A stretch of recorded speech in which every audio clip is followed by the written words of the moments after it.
All right, good afternoon. I'm Pinellas County Sheriff Bob Gualtieri, and we're here to talk about the incident that occurred yesterday in Palm Harbor. I'm going to set the stage by beginning chronologically with what we know happened that led up to the tragic events of yesterday morning.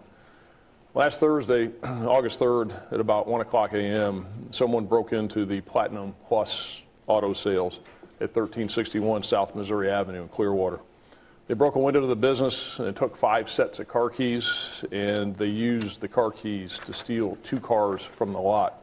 One is a 2015 black Ford Explorer, and the other a 2008 Chrysler Sebring.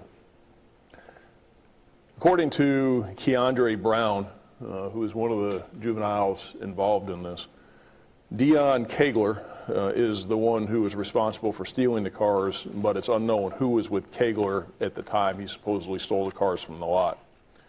From the suspect's statements and other investigative means, we know generally about how these kids operate, and that the cars are stolen and stashed in public areas like apartment complex parking lots until they are found by law enforcement. They're abandoned, or in this case, they crash. So what happened here is about 1 a.m. yesterday morning, a Pinellas County Sheriff's Office deputy saw the black Explorer in the parking lot of a gas station at State Road 580 and Main Street in Dunedin. The deputy recognized the vehicle as being stolen because it was on a hot list that is daily distributed to deputies for vehicles to be on the lookout for. The deputy attempted to stop the vehicle, but it immediately fled, and the deputy didn't pursue the car, which is consistent with our policy. We know from statements made by 14-year-old Keandre Brown that he was in the Explorer at the time the deputy tried to stop it, and the other occupants of the car were Keontae Brown, who is his brother, and Keontae was driving, Jimmy Goshi, and Dejari Thomas. We don't know what the 4 kids did between 1 o'clock and 2 o'clock a.m., but we do know, based on statements made by Deon Kegler and Keandre, that the 4 arrived at Kegler's house at about 2 o'clock a.m. yesterday morning.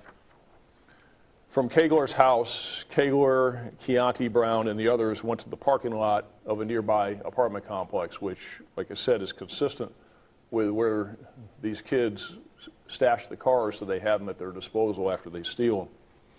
And it was in that apartment complex parking lot that Kegler gave the keys to a 2008 Sebring, which is the car that's in the board down here on my right, your left. He gave him the keys of the car, and then an argument ensued between Kegler and Dejari Thomas, because Thomas wanted Kegler to ride in the Ford and he wanted to ride in the Sebring, because according to Kegler, he, quote, likes to ride, which means he likes to drive. He likes to drive around. According to Kegler, Thomas pulled a handgun from his waistband, cocked the hammer, and put it to Kegler's head, telling him that he would ride in the Explorer. Kegler stated that Thomas eventually put the gun away and agreed to let him drive the Sebring. They then went to Kamal Campbell's residence. They stayed there for a short time while all 6 of them smoked marijuana. After they left Campbell's residence in both of the stolen cars, the Ford Explorer and the Sebring, they went to a Wawa store on South Missouri Avenue in Clearwater. They gassed up both of the cars there, and we have video from the store showing they were at the store at 2:19 a.m. yesterday morning. They then went to Safety Harbor for the purpose of committing vehicle burglaries in residential areas. According to Kegler, Campbell, and Keandre Brown, they did what I refer to as the usual, and that is that one person drives down the street, the others jump out of the car, and they try every door handle they can find, and when they find unlocked cars, they steal whatever they can out of it. This is the usual and the method that they've used for years, last couple years, that we've seen all the time. In fact, during this episode, at one point, one of them described that they were going down the neighborhood street. They put the car in neutral and just let it push down the street by itself, and they all jumped out to try door handles so they could get as much as they could out of the cars, which will maximize their assets, I guess. And they're doing this while the cars are all blacked out. And they were in Safety Harbor for a period of time. And the three admitted that they did commit several vehicle burglaries in Safety Harbor. They then saw the Pinellas County Sheriff's Office helicopter overhead. They became concerned about the helicopter and thought it might be time to leave Safety Harbor. But after a few orbits of the helicopter, it moved on to other areas. The helicopter was likely up there just on routine patrol. They thought that the helicopter was there looking for them, and it wasn't at that point, but they became concerned about it. But when the helicopter left, they decided to stay in Safety Harbor and continued their criminal activity in trying to burglarize more cars. At some point, they left Safety Harbor and decided to go up to Eastlake Woodlands and commit more vehicle burglaries in Eastlake Woodlands. We know they arrived at Eastlake Woodlands at the entrance off of Eastlake Road, north of the Target, north of the Boot Ranch area. And we know that because a Pinellas County Sheriff's deputy saw them at 4 o'clock in the morning with the Sebring and the Ford Explorer entering into Eastlake Woodlands. At that point, several deputies went to the area. They set up a perimeter, basically locked down Eastlake Woodlands, and the helicopter was up overhead, and this time the helicopter was looking for them. However, they didn't have any success in finding them. But from what we know, based on statements afterward, the helicopter being there caused them to flee Eastlake Woodlands. So they were there committing the vehicle burglaries. They did commit several vehicle burglaries in Eastlake Woodlands. They saw the helicopter a second time and decided that it's time to go, and that's when they fled from Eastlake Woodlands. At about 4:30 a.m., another deputy who had been on the perimeter established around Eastlake Woodlands saw both the Sebring and the Ford Explorer southbound on the exit ramp for Tampa Road off of Eastlake Road or McMullen Booth Road. It's all the same at that location. The deputy was behind both of the vehicles as it went westbound on Tampa Road, and he did not activate his emergency lights. According to the deputy, the cars appeared to be playing a cat and mouse game. He was behind the Sebring and the Ford Explorer, and the Explorer then accelerated around the Sebring, slowing down to the point where the deputy thought the Sebring was going to run into the back of the Explorer. So as they were going down the road, they were accelerating, slowing down, going around each other. The cars continued westbound on Tampa Road, and the Sebring slowed considerably in the area of Lake St. George Boulevard. At that point, the Explorer, while the Sebring slowed, accelerated at a high rate of speed. And as it continued westbound, the deputy became in a situation where he was in front of the Sebring but still behind the Explorer, and he was not pursuing the Explorer. The deputy made a U-turn on Tampa Road and was heading back eastbound. So if you look at the diagram that we have here, deputy sees them as they come off of McMullen Booth back here. We get to Lake St. George, and between Lake St. George and US 19 is where the deputy made a U-turn. So the deputy had turned off and was heading back eastbound when the Explorer continued westbound. When the Explorer got to the intersection of US 19 and Tampa Road, it had a red light. And based upon statements made by Keandre Brown, who is the 14-year-old that was in the Explorer, as it approached the intersection of Tampa Road and US 19, the Explorer was traveling at between 120 and 140 miles an hour. He said that they slowed slightly, and the vehicle, which was being driven by his brother, Keandre Brown, went through the intersection when he had a red light at over 100 miles an hour.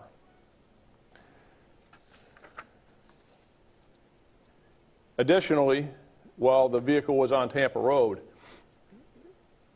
Keandre Brown had turned off all of the lights, so the vehicle was blacked out. Ricky Melendez was driving his 1999 Toyota Camry northbound on US 19 in the middle lane going to work. He had a green light for going northbound on 19 at Tampa Road. When Melendez entered the middle of the intersection, the Ford Explorer at 100 miles an hour plus blacked out, went through the red light, and struck Melendez's vehicle, pushing it northbound into the southbound lanes of US 19.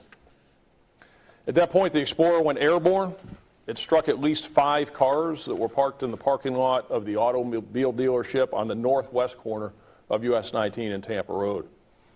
There's a huge billboard with a big pole, huge, sitting in the lot of the automobile dealership. So after it hit the 5 cars, airborne is that it hit that pole at about 10 feet high in the air.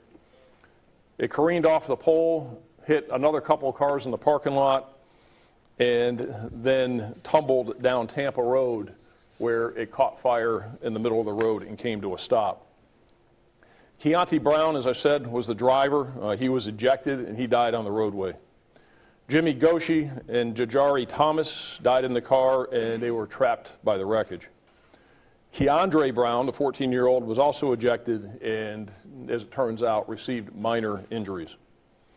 Keandre told us that he was seated in the back on the passenger side and was ejected through the front windshield. There is no doubt from those of you that are out there or have seen it that this was a very, very violent wreck, and the amount of force was phenomenal. And according to him, he was seated in the back seat. The amount of force ejected him through the windshield, and the last thing he remembered was just laying in the middle of the road covered in glass. Thomas was the front passenger and Goshi was seated in the rear behind the driver. After the crash, deputies arrived on the scene. They attempted to extinguish the fire. We're going to show you a video of that. But due to the severity of the wreckage, they were not able to remove Goshi or Thomas from the car. The fire department, emergency medical services responded, treated Keandre Brown. He was transported to Bayfront and then All Children's Hospital, and it was determined that he received only a concussion. He was released from the hospital this morning, charged with grand theft auto, and booked into the Pinellas Juvenile Assessment Center. At the time Thomas was removed from the crash and from the Explorer, he still had gloves on his hands from committing the burglaries. So as these kids were out there and gloved up, and I saw them, and these are the gloves. These are photos of the actual gloves that Jajari Thomas had on his hands when he died in the back of that Explorer from doing the burglaries. We also found other gloves on the roadway, and they fled so quickly from the scene, from Eastlake Woodlands, and they were going so fast that they didn't even take their gloves off.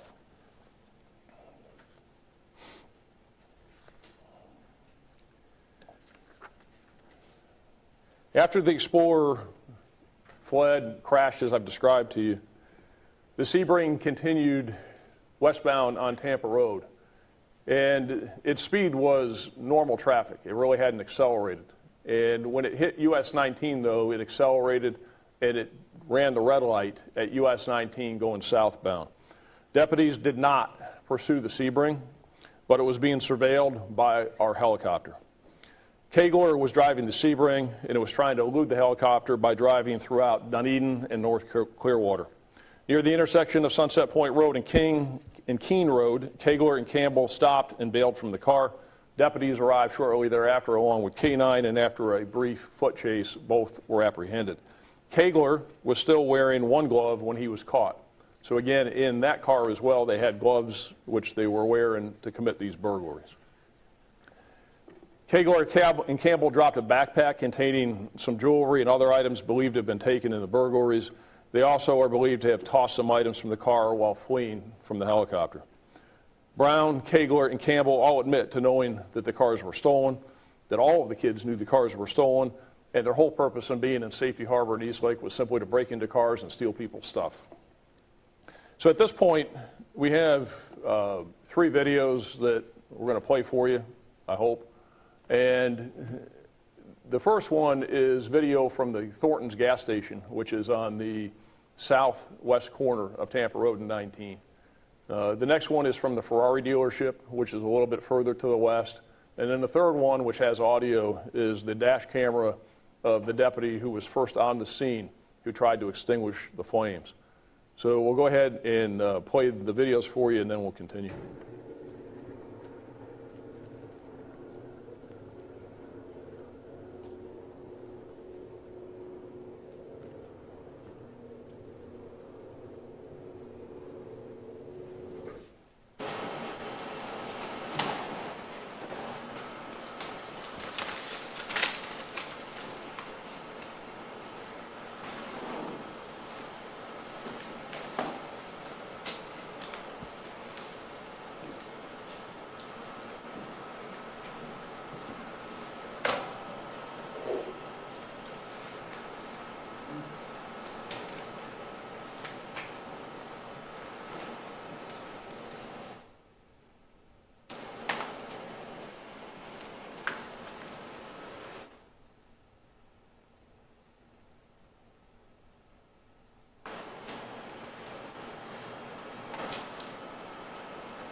The next one shows the deputy, and he's coming from the west to the east.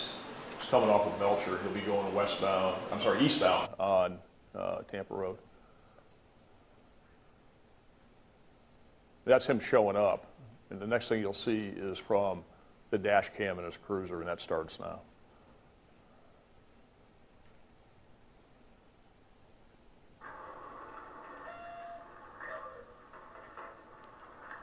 That time is wrong. The time on his camera was wrong. This is at 4:30, not 5:03.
So again, in the car you saw there was Jimmy Goshi and Dejari Thomas. Keontae Brown, who was the driver and was ejected and was deceased in the roadway, he would have been on the other side or to the east of the car itself. And Keandre Brown, the 14-year-old, he was also ejected, the one through the windshield. He was also further east. So they were both ejected before the car came to.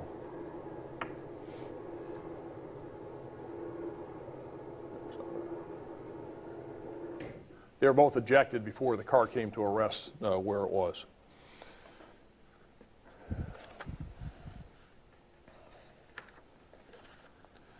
I want to talk a little bit about these kids and their histories and what led up to yesterday morning. So all of these kids, all of them here, they all range in age from 14 to 18. And Kamal Campbell, as you can see, he just turned 18 last October. So he is barely an adult.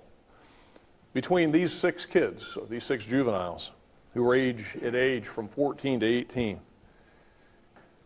they've been arrested 126 times among them.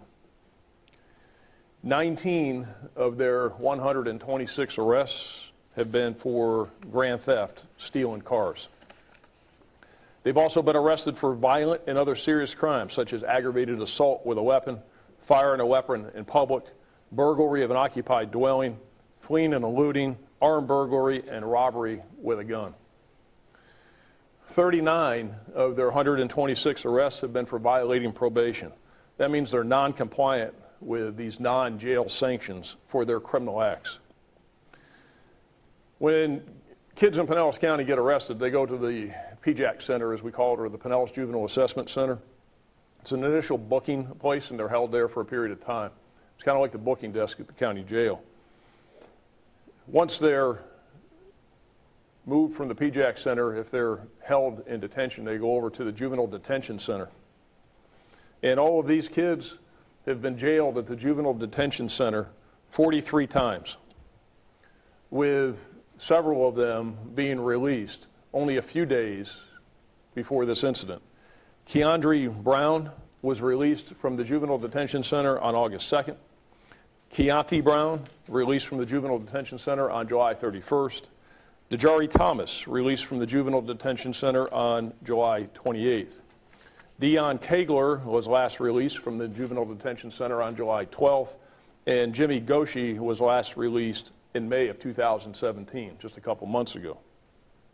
In addition to 43 Juvenile Detention Center incarcerations, these kids have been placed on many different sanctions, including home detention and electronic monitoring. The problem is that these kids could have cared less about their crimes. They had no concern whatsoever about the juvenile justice system. It simply comes down to this: when there's no consequence, there's no fear of consequence. And there's no fear of consequence, you end up with kids 14, 15, 16 years old that get arrested 126 times, 43 times in the Juvenile Detention Center, multiple arrests for violent crimes and auto thefts. And they just totally could have cared less. And to illustrate this, just a little bit about their cavalier attitude and their I could care less and I really don't care about what the criminal justice system and juvenile justice system says. This is Jimmy Goshi, 14 years old. And this is his Facebook posts. And we'll give you copies of this. That's a gun. And the gun is pointing at whoever's looking at this on Facebook. And he says here, who got some perp? That's marijuana. It's slang term for marijuana. So he's looking for marijuana, and he's putting a picture up as he's looking for marijuana with a gun pointed at whoever's reading it. At the same time, he's flashing money in his hand. He's got somebody else flashing money. Over here, they're flashing gang signs. And same thing in that photo. And guess what they have behind him? 2 brand new cars. He's 14 years old. He didn't buy that car. Those are just more stolen cars. The date of these things, July 14th, a couple weeks ago.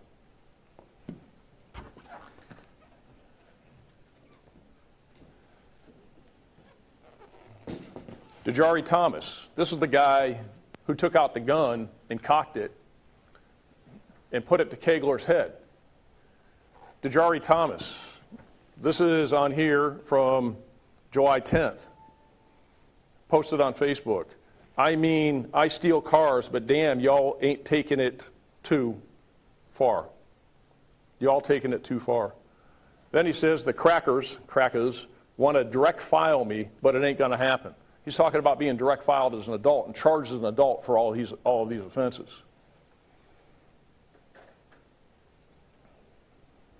Then he's got here, UK, I'm a hot whatever. He's got a picture of himself being chased by a police car. But I ain't never going to lose my cool. So that's why these kids don't care. And then you got pictures of him up here too, flashing a whole bunch of cash. Again, look at that car he's sitting on. And that was posted July 8th, 2017, sitting on a hood of a BMW. 16 years old, he didn't have a BMW, stealing more cars. They don't care. If they cared, they wouldn't be posting this stuff the way they were. Again, the juvenile justice system is not working. There's not enough consequence, and when there's not enough consequence, there's no fear of consequence.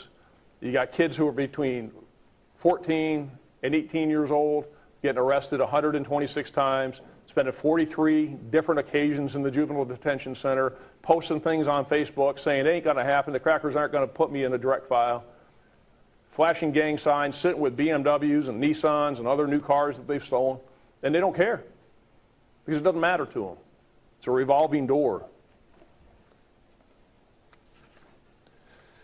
Needless to say, this entire situation is very frustrating because, again, 3 young lives have been needlessly lost. It's frustrating because it's an epidemic of what has been and continues to occur in Pinellas County. This is something that the county's been plagued by for a couple of years. They steal cars, they engage in other criminal activity like armed robbery, drug dealing, dump the cars, and just wait for the chase game to occur. We've done a lot here in Pinellas County. The law enforcement has stepped up and tried to do all that we can to address this problem, but it's obviously not enough. We have a violent crime task force combined of the St. Petersburg Police Department, Clearwater Police Department, the Sheriff's Office. We're out every night trying to apprehend these kids as they steal these cars. We have a habitual offender monitoring enforcement program where numerous agencies are participating, and we're providing pretty much 20-hour a day, I guess, and 7-day-a-week supervision to about 200 kids throughout the county because the Department of Juvenile Justice is unable to intensively supervise them with their current staffing levels. We've also invested in electronic monitoring that the Pinellas County Sheriff's Office is paying for because, again, DJJ is underfunded and they can't provide that level of electronic monitoring. We've added home case managers to try and engage the families, to try and get them involved in services. And last year we formed a working group of elected officials, community leaders, juvenile justice system providers to identify gaps and opportunities to help reduce this high level of recidivism. Now that resulted in a bill that the legislature passed this session. It's called the Prolific Juvenile Offender Bill. And while it is a step in the right direction, only 2 of these kids would fit within the definition of a prolific juvenile offender under that bill. And the reality of it is it probably wouldn't have done any good because it would have kept them in JDC on the front end, pre-adjudication, and they probably would have just got out on electronic monitoring and done what they did here. Now, despite all of these efforts, unfortunately, auto thefts are up in Pinellas County for the first half of 2017. For the first 6 months of 2016, there were 1,064 auto thefts in Pinellas County, and so far this year, for the first 6 months, there were 1,124.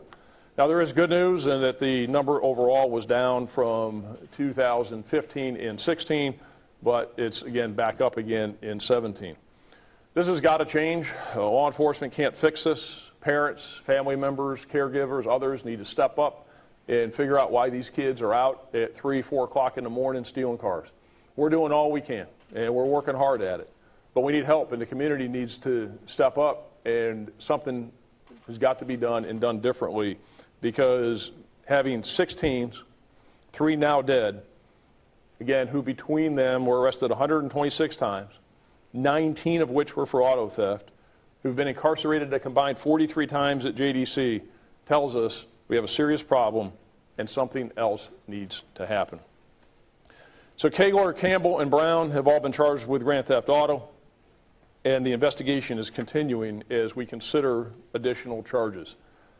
One of the things we're looking at, it's a very serious crime, it's a very serious charge, and if we can establish the probable cause to do it, their offenses may fit under the felony murder rule for first-degree murder, and we're looking at it. And if we can establish the elements of the offense, we're going to charge them with first-degree murder under the felony murder rule, because something has to be done differently. We've reached out to the community in an effort to identify car burglary victims from Saturday night and into Sunday morning. We absolutely need anybody in the Clearwater, Safety Harbor, East Lake area that was a victim of a car burglary. Somebody broke into their car or went into their car because they left their car unlocked. Saturday night into Sunday morning in those areas to contact us and report it. It's essential that we identify as many victims as we possibly can. We did a phone call last night, and it was a robo-type call that went out to that area. We got some information from people. They thought it might have been a prank. It's not a prank. It's us. And if anybody is a victim where somebody went into their car and merely took change or opened the car door or whatever it is, please call the Pinellas County Sheriff's Office, because we need to take a report on that. We need to identify as many victims as we can. So with that, I'll take any questions that you have. Sheriff, were these teenagers all a part of the home program, or at one time had been a part of your home program? Yes. All 6 of them? I believe all of them were at one time or another. And all of them have either been on what we call radar or intensive supervision in some aspect of it. And they've been the subjects of extensive house checks and extensive monitoring. All of them at one time or another were somewhere under supervision. So my follow-up is, and I could tell you expressed some frustration in the system of letting these kids out earlier or not doing enough. With your own home program, which has other agencies involved, is there more that can be done or improved upon in this program that could have done anything different with these guys? No, we can't babysit them. We're going out there sometimes for these kids once a day, sometimes twice a day. We get out there as much as we can, but we're not their parents. And we go to the house and we check on them and make sure that they are where they're supposed to be. These officers and these deputies care about these kids. They try and spend time with them. They're trying to get the families involved in services, trying to get the kids on the right track, but they're not our kids. And somebody needs to own these kids, and somebody needs to take responsibility for them. And we can't do it. We're looking at right now in home that we monitor in one way or another around 200 kids. And we're spending a lot of time and a lot of resources because we want to do it. And we want to make a difference. But unless we're going to move into the house and hold their hand 24/7, there's nothing more we can do. Sheriff, the auto task force that you started, how do you think it's doing so far? It's doing great. I mean, the Violent Crime Task Force and combating auto thefts, they do a fabulous job, a tremendous job, but they're going after those that are out there already doing it. We're never going to solve this problem by arresting these kids, as it shows. They get arrested 126 times, and all these times in JDC. And some of it is that you got a small group, and this is not the big pot of kids. The big pot of kids out there are doing the right thing. You got a smaller subset that have problems, have bumps in the road, and then yet the smaller subset is this group that's wreaking havoc out there. But the system is not providing enough consequences for these kids. And the Auto Theft Task Force that's out there is making arrests every single night. This scenario repeats itself daily in Pinellas County. Every single day this has happened. The only difference between Sunday night and Saturday night and Sunday night and Friday night and Sunday night and Thursday night, the only difference is that they wrecked and are dead. But this is playing out every single day. They're running around out there, driving fast, running red lights, wreaking havoc, stealing as much as they can steal, go back the next night and do it all over again, because it's a game to them, but it's a deadly game. And so it doesn't matter to them. But the Violent Crime Task Force is doing a phenomenal job, and they're making arrests every single night. It's containing it, and that's why the numbers are down a little bit from 16 compared to 15, but it's not solving it. Sure. I have several questions. What's the speed limit in the area at which they crashed? We can get that for you to be sure. I want to say out there in Tampa Road, it's probably 45. And I noticed the gloves, it says Jimmy Goshi there, but you had mentioned Dejari Thomas. Just a point of clarification, who had the gloves on them at the time? So we'll have to clarify that for you. Okay, we'll clarify that. And so thought it was Thomas, but if it does say Goshi on there, we'll have to get that clarified. Yeah, no problem. I'm starting with the quicker ones. And so the felony murder charge, obviously that's something that you guys are exploring.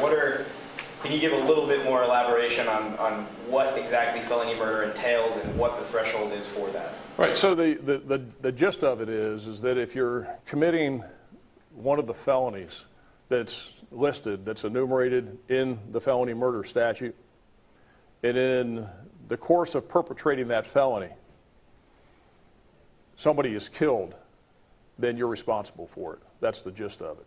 So in this case, there's a couple of these offenses that are listed specifically in the felony murder statute, and burglary is one of them. Grand theft could be not under the first-degree felony murder, but under the third-degree felony murder. So there's various levels of felony murder, but burglary is one that is specifically listed in the first-degree felony murder statute. The grand theft would be under the third-degree felony murder. So if you're committing a felony, and as a result of perpetrating that felony, somebody dies, then you're responsible for it as a murder charge. So Deon Kegler is, by Keandre's statement, responsible for taking these cars. Is that felony murder statute on the table only for him or for all of the boys? It's being looked at for all three of the living kids. Okay. In terms of the kids who were ejected and the kids who were not ejected, do you have any indication of who or who was not wearing seatbelts? Best we know, nobody was wearing a seatbelt. In the Ford Explorer, we had heard some mention from the original auto theft reports that may have had some sort of interceptor package. Was that formerly a police car? Yeah, well, yeah, it was. I mean, kind of ironically is that it is what they call a Ford Explorer Interceptor. It's black, had a spotlight on it, and was a police package vehicle that was on the car lot up there in Clearwater. And so was that previously used as a police vehicle? Or? Actually, it was on consignment. There's an owner to it, and so it's on consignment from whoever owned it to that car lot. And that's something that they'd have to tell you, but I know it was on consignment. I know it is an interceptor package. I know it had a spotlight on it. Whether it was actually used as a police car, I don't know. Okay. Sheriff, were any of these high-profile units working that night, whether you're anti-theft task force or Omega or some of these street crime units, or was it all handled by patrol? This was handled by patrol. They weren't in the area up there on Saturday night into Sunday morning. What rescue efforts were taken to remove the kids from the car? I mean, we saw from that video, the initial deputy had a fire extinguisher out, where there's something like the light brought in, or... Yeah, afterward they had to cut them out after the kids were, well deceased. I mean, they were deceased in there when the deputies first arrived, you could tell.